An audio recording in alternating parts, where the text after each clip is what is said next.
Infertility treatment? No way, we don't need that. All you need to do is take care of the household chores for the family. What? That's... I turned pale at Jack's unexpected words. It was as if he was treating me like a mere housekeeper. I spent every day holding these feelings of frustration. Then, while cleaning Jack's room, I discovered something.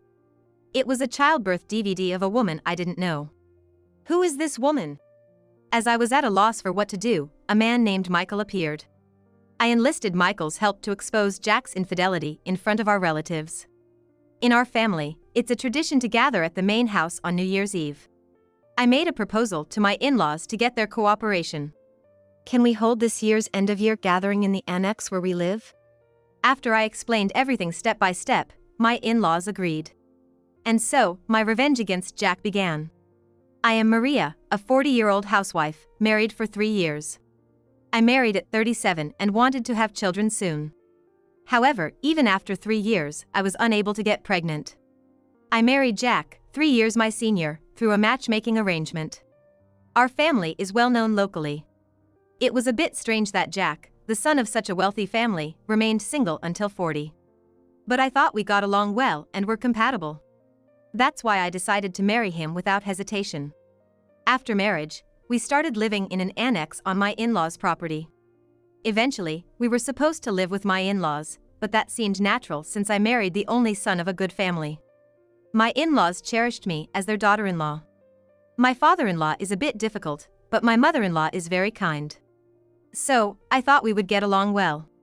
Then, as Jack wished, I quit my job and devoted myself to helping out with family chores. I've always liked helping others. I was supposed to start a happy married life, just like in my dreams. However, about a year into the marriage, Jack started to change.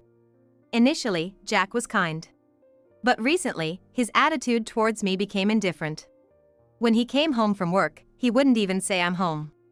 Instead, he would say, "Wash this and iron it," handing me his crumpled shirt. The only time he talked to me at home was to give me chores. Did I do something to offend him? While thinking this, I reflected on my actions since getting married. But I couldn't think of anything that would have angered Jack. Still concerned, I decided to talk to my mother-in-law. Jack has been cold to me lately. He doesn't talk to me except when giving chores. Did I do something wrong? When I asked, my mother-in-law smiled kindly and answered. Jack is just like his father. My husband was the same after we got married. Maybe Jack, like his father, finds it embarrassing to talk to his wife. So, it's nothing to worry about? Well, isn't that just the way it is with marriage?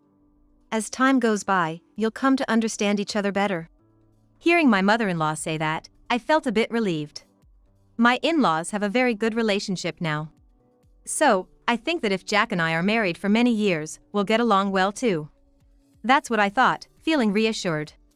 But first, if we have a child, maybe Jack will change. I've always liked kids and want to have my own soon. For that reason, I check my basal body temperature every morning and look for the best days to conceive. I've also been living a healthy lifestyle to increase my chances of getting pregnant. Still, after 3 years of marriage, there was no sign of pregnancy. Maybe there's something wrong with me. I tried to discuss it with Jack. Hey, Jack. We've been married for 3 years but still haven't had a child. I'm thinking of getting it checked out. Huh? What are you going to check? Jack asked with an indifferent face. Still, I mustered up the courage to ask. That's why I mean maybe one of us has an issue. I'm thinking of getting tested or, undergoing fertility treatment. When I bravely brought up the topic of fertility treatment, Jack looked displeased. And then said something outrageous. Infertility treatment? No way, we don't need that. All you need to do is take care of the household chores for the family. What? That's... I turned pale at Jack's unexpected words. It was as if he was treating me like a mere housekeeper. Jack, don't you want children? Your father expects an heir, after all. When I said that, Jack looked a bit troubled. It'll work out somehow. What do you mean, somehow? I asked, puzzled by Jack's words, but he didn't respond. An heir will work out somehow. I couldn't stop thinking about what Jack had said. And the meaning of those words would later be revealed in an unexpected way. I spent every day holding these feelings of frustration. Day after day, cooking, laundry, cleaning, it's a never-ending cycle. I tell myself it's natural since I'm a daughter-in-law, but the emptiness builds up. Today, I was cleaning Jack's study. There are countless books lined up here. I had to carefully remove the dust accumulated between them. Next to the bookshelf, there's a large CD rack. Since there's a gap, I have to take everything out to clean inside properly. I carefully removed the items, keeping them in order. It looked like there were DVDs on the top shelf. When I tried to take out about 20 at once, I fumbled, and they all fell down. Oh no! I have to put everything back in order. All the DVDs had fallen out of their cases, and I couldn't tell which belonged where. Jack is meticulous, so he labels both the discs and their cases. I started comparing the labels on the discs with those on the cases. Among them, one caught my eye. I didn't know the content, but it read November 30th, 2022, birth of Ethan. Ethan? Who's that? When I saw that, I remembered Jack's words. An heir will work out somehow. Thinking there might be a connection, I decided to play the DVD. I took it to the living room with the TV and put it in the DVD player. Then, I pressed the play button. What appeared was a dark room with only a bed that looked like a hospital examination table. A woman in her early 20s was lying on the bed. She was smiling at the camera. In a large pajama-like outfit, her belly was noticeably large. Apparently, she was pregnant. The woman was smiling calmly but suddenly started to moan in pain. It hurts. Jack, rub my back. Jessica, just a bit more endurance. You can do it. Could this be labor? No, what shocked me more was the man's voice rubbing her back. This voice, is it Jack? Indeed, the pregnant woman called him by that name. The pregnant woman was in apparent pain. I couldn't tell, having no experience, but it seemed like she was about to give birth. So, it was a labor waiting room. Who is this woman? She kept calling Jack's name through her labor pains. And why was Jack there by her side? After a while, a few women in white coats, who looked like midwives, entered. They were encouraging the pregnant woman to breathe properly. Then, she was moved to the delivery table, with Jack following. The next scene, after a pause in filming, was graphically showing the childbirth. The woman, Jessica, continued to call out Jack's name through her pain. Jessica, you're doing great. The head's coming out. Just a little more. Jack's excited voice echoed as well. Tears started flowing from my eyes. Jack had been cheating on me. The label's date was exactly a year ago. This means Jack had been cheating for almost 2 years. Could this DVD be conclusive evidence? But this alone doesn't prove the child is Jack's. In such a case, I would want to consult a lawyer or a private investigator. However, Jack only gives me enough money for living expenses, so I don't have much of my own. As I was at a loss for what to do, the doorbell rang. Peering at the monitor, I saw a man in his late 20s standing there. Hello, who is it? My name is Michael. Is Jack at home? The man, with a troubled look on his face. No, my husband hasn't come home yet. I see. Excuse me, but you are his wife, aren't you? May I have a moment of your time? I was curious about the man with a concerned look on his face. When I opened the front door, he respectfully handed me his business card and bowed. His name was Michael. For a moment, I felt like I had heard that name before. Actually, I wanted to ask your husband about a woman named Jessica, one of his subordinates. I reacted to the name Jessica. It was the same name as the pregnant woman from earlier.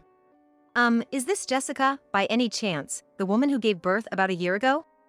To my question, Michael showed a look of surprise. Why do you ask that? Did your husband tell you about acknowledging the child? What do you mean by acknowledging? What's that about? As I pressed for answers in shock, Michael covered his mouth with his hands, as if he had said something he shouldn't have. I'm so sorry.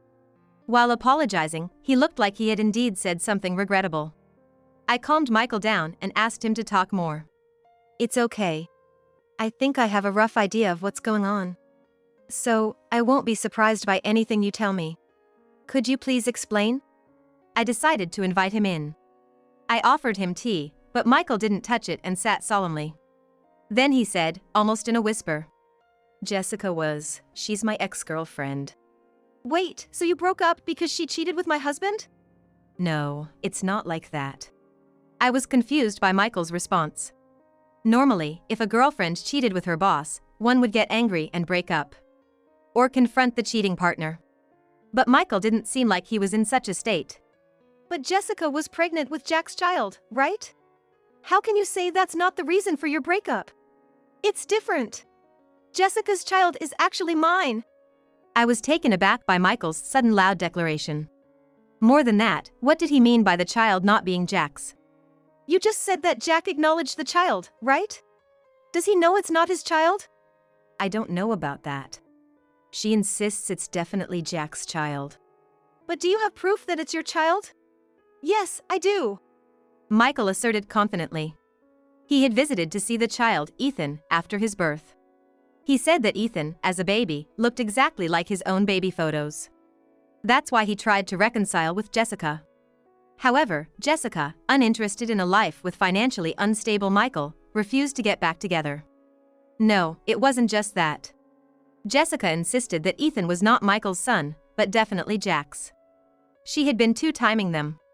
Since then, she had Jack acknowledge Ethan and was receiving child support and living expenses from him. Jack would get angry when I asked how much he earned, replying, "Why do you need to know that?" Now it made sense. He didn't want the amount of his salary known, for that reason. I felt overwhelmed with a sense of helplessness. Michael, unable to give up on his child, had hired a private investigator. And after thorough investigation, it turned out Ethan was indeed his son. Ma'am, even if Ethan isn't your husband's child, the fact remains he cheated. And he's been silently providing money to Jessica. That can't be overlooked, right? Of course not. We agreed to join forces and settle this matter once and for all. And now, it's December. In our family, it's a tradition to gather at the main house on New Year's Eve. I made a proposal to my in-laws to get their cooperation. Can we have this year's end-of-year gathering at the annex where we live? Why's that? You know our family's gatherings involve a lot of people, Maria. Yes, I know. Preparing the meal is a big task. To get their cooperation, I had to tell the truth. I started by telling my in-laws what Michael had shared, to avoid shocking them suddenly. Then, I decided to show them the DVD. My father-in-law, eyes widening, watched in disbelief and uttered, "What is this?" My mother-in-law was also deeply shocked to see Jack accompanying an unknown woman during childbirth. I explained the plan that Michael and I had devised and asked for their help.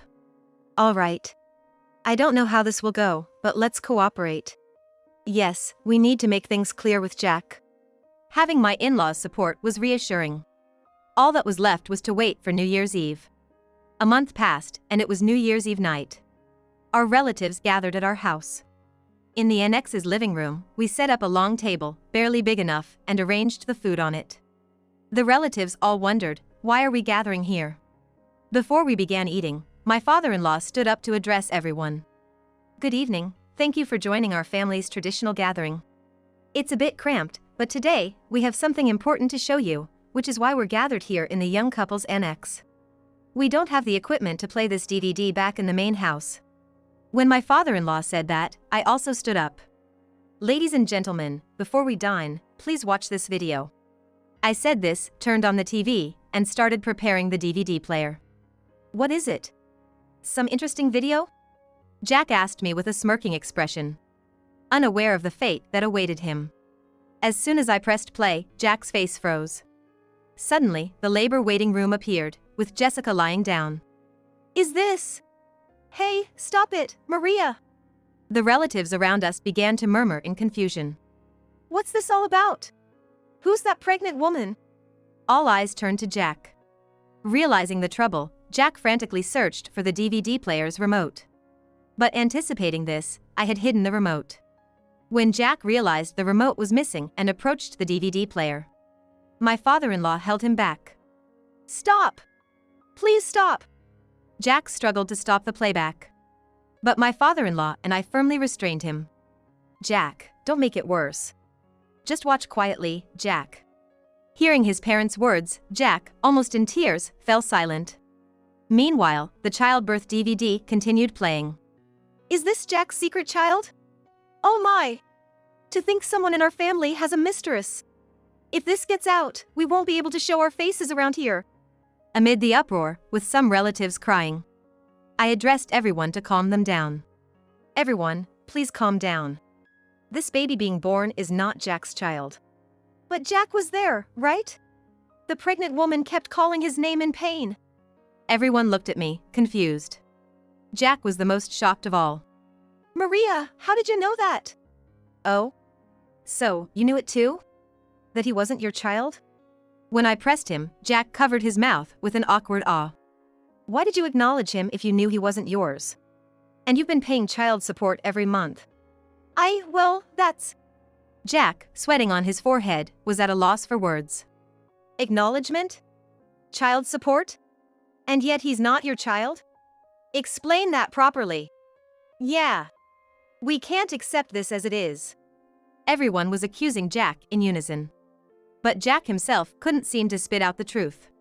My mother-in-law, unable to hold back any longer, prostrated herself in front of everyone, crying. Everyone, I am so sorry. It was my fault for not raising him right. While sobbing, I rubbed her back with both hands. No, it's not your fault. I am going to call someone who will testify now. That's right, I forgot. I'm sorry for losing my composure. My mother-in-law raised her tearful face. Jack, sensing something was off, confronted me. What's going on? What are you all planning? Quiet, Jack. This mess is your fault in the first place. Yes, even if the child isn't yours, the fact remains you cheated. The room fell silent at the in-laws' words. It was about time to make the call. I took out my phone and dialed someone. A few minutes later, the doorbell rang. It was Michael, who had been waiting nearby. Behind Michael was Jessica, carrying Ethan. When I let them into the living room, the relatives started murmuring. Isn't that the pregnant woman from before? Yes, that's her. And this man, Michael, is the real father of the child. I introduced Michael to everyone as planned. Michael followed our plan perfectly, bringing Jessica with him. The plan was this. Michael went to Jessica and told her that Jack's family had found out about his secret child. He lied that Jack could no longer pay child support and was transferring custody to Michael. Believing this, Jessica would surely panic. So Michael said, I can't suddenly become a father, and suggested they come to our house to discuss child support. Normally, a mistress wouldn't come to the house. But Jessica seemed desperate for money. Thinking Jack would help her, she came. Because Michael knew how Jessica would think, he brought her here as planned. As expected, Jessica yelled at Jack on seeing him. What? You're not paying child support anymore? And even giving custody to this poor man is cruel. What? I didn't say any of that. Tricked you, Jessica. What? It was a lie? Yes. The part about my wife finding out is true. That's why you had to come here. To pay for your cheating and tricking us into child support. That's terrible. You tricked me. But it's true that I, Jack's wife, found out. So, it was necessary for you to come here. To make amends for cheating and deceitfully taking child support. Hearing my words, Jessica's face gradually turned pale. It's not a lie. Ethan is definitely Jack's child. That's right. Ethan is my son, and I plan to make him my heir. Jack defended Jessica, saying that. But the relatives were not going to stay quiet about such a claim. What? You were planning to make someone else's child our heir? My father-in-law shouted in anger, and everyone else joined in with their complaints. In the midst of this, Jack boldly stated, Maria can't have children.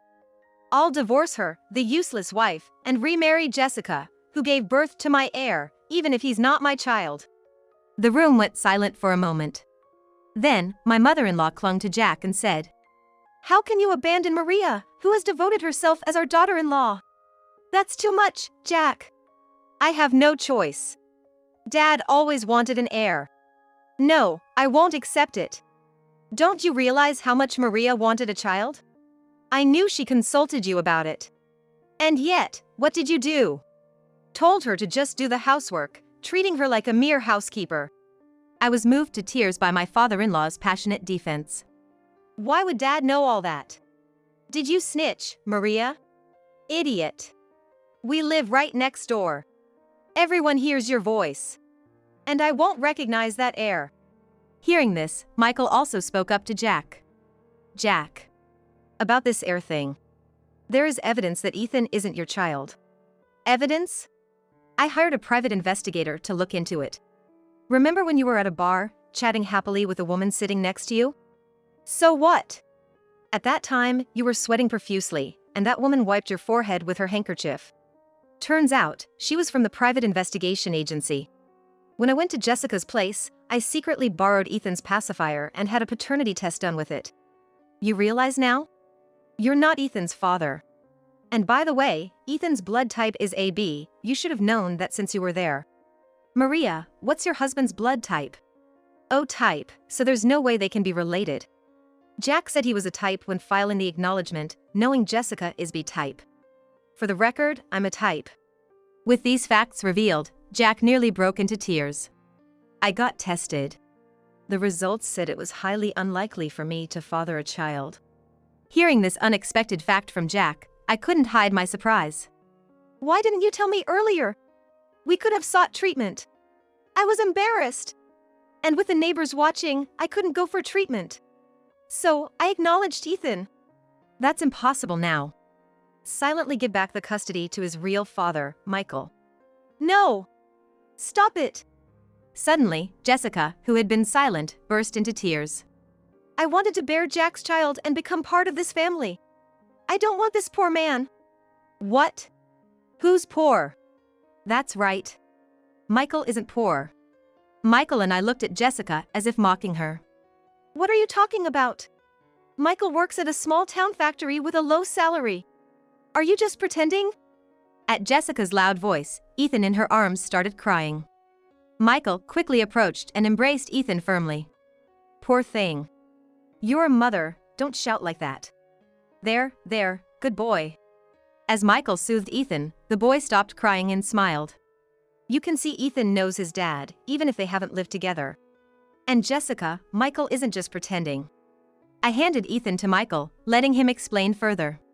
I work at a subcontractor for my parents' company. What? What does that mean? Ever heard of M Corporation? Asked by Michael, Jessica opened her mouth in shock. That's the biggest local company. You mean you're related to that? That company is managed by my father. As his successor, I'm learning about the fieldwork at its subcontracting factory. Knowing this unexpected fact about Michael, Jessica was left gaping in surprise. Then, suddenly, she smiled happily and said, Yay!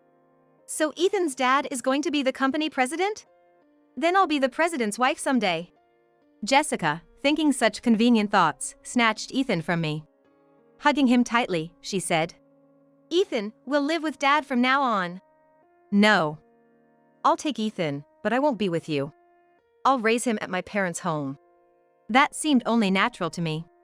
However, Jessica, turning pale, desperately resisted. Why? I'm his mother. Why would you do that? Of course. You've been nothing but lies, chasing after men with money. How can anyone trust you? No, I won't lie anymore. Please. Let me stay with Ethan. He needs me. Jessica looked at Michael pleadingly. But Michael's decision was unwavering. Ethan was even trying to look away from Jessica. She no longer had the right to be a mother. Jessica. There's something you need to say first. You had an affair with your boss, and now his wife and relatives are here. Shouldn't you apologize? Well, that's... Jessica was at a loss, with the relatives watching. I seized the opportunity to confront her. Well, regardless of whose child it is, your affair with Jack is a fact. We'll be demanding proper compensation for that. No! I don't want to! What a shameless woman! Settle your dues properly! The relatives echoed the sentiment. And of course, Jack, you'll be paying compensation too. I looked sternly at Jack. Then, my father-in-law also spoke to Jack. Not just that. Having someone in our family causing such a scandal is a disgrace to us in the eyes of society.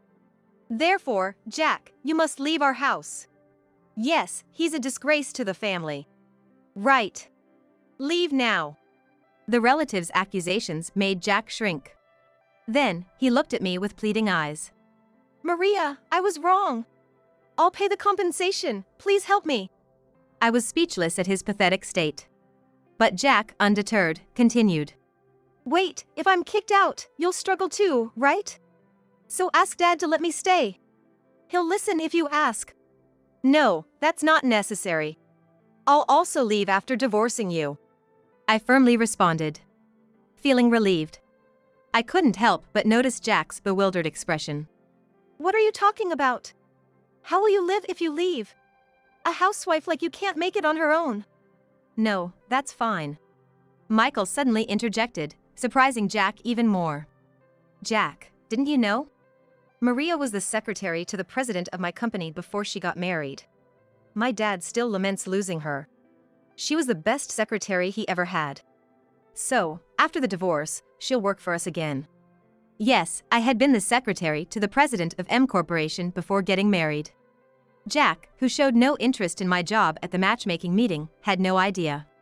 Michael never showed his face at the company when I was working there, so we didn't recognize each other.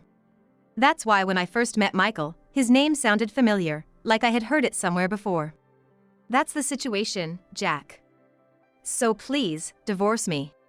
Maria was such a good daughter-in-law, but I understand. Miyoshi's president is a good acquaintance of mine, so we'll likely keep in touch with Maria. Yes, I want to keep in touch with Maria too. Thank you. I hope to continue our relationship. Tears in my eyes, I clasped hands with my in-laws. Then, Michael left with Ethan. Jessica stayed behind for negotiations on compensation. The same was true for Jack. We couldn't just let him leave without discussing compensation and property division, which lasted until morning. As a result of the discussions, we split the marital assets and Jack paid me a compensation for his infidelity. And so, Jack was disowned by his in-laws. Having never lived outside his family's property, Jack struggled even with the moving arrangements. Furthermore, his workplace's boss was acquainted with my former father-in-law. The rumor of his affair with Jessica, his subordinate, spread quickly. Needless to say, his colleagues' attitudes towards him changed for the worse. Jessica resigned early and returned to her parents' home. However, it turned out that her father, who also knew my former father-in-law, was furious about her affair with her boss and making another man acknowledge a child born from another relationship, and quickly kicked her out. Now, after paying me the compensation, Jessica is said to be working at a nightclub, her savings depleted. All this information came from my former father-in-law, with whom I still keep in contact. I was again amazed by the extent of his connections. Eventually, Jack, too, resigned from his job after much personal turmoil. He has since gone somewhere to look for work, but I have no idea where. As for me, I was rehired by M Corporation and am working as the president's secretary. Michael is still at the subcontracting factory. He says he wants to stay at his familiar workplace while Ethan is still a preschooler, ready to rush over if anything happens. Truly, he's a great hands-on dad. I had wanted children myself, but now I'm so fulfilled with my job, I think I'm okay without getting married again. However, about a year later, after Ethan started attending daycare, Michael was set to join the parent company. At first, he would be a trainee. Then one day, to my surprise, Michael proposed to me. I was genuinely shocked by the suddenness. Really? There's quite an age gap between us, are you sure? When I asked, Michael responded with a smile. I've decided ever since you got divorced. Ethan is attached to you, and besides, my dad says it has to be Maria. I know I'm younger, but please, will you marry me? Moved by Michael's sincerity, I was drawn to him. And so, we got married. Now, it's Michael, Ethan, and the new life growing inside me, a child from Michael and me. We're building a happy family together.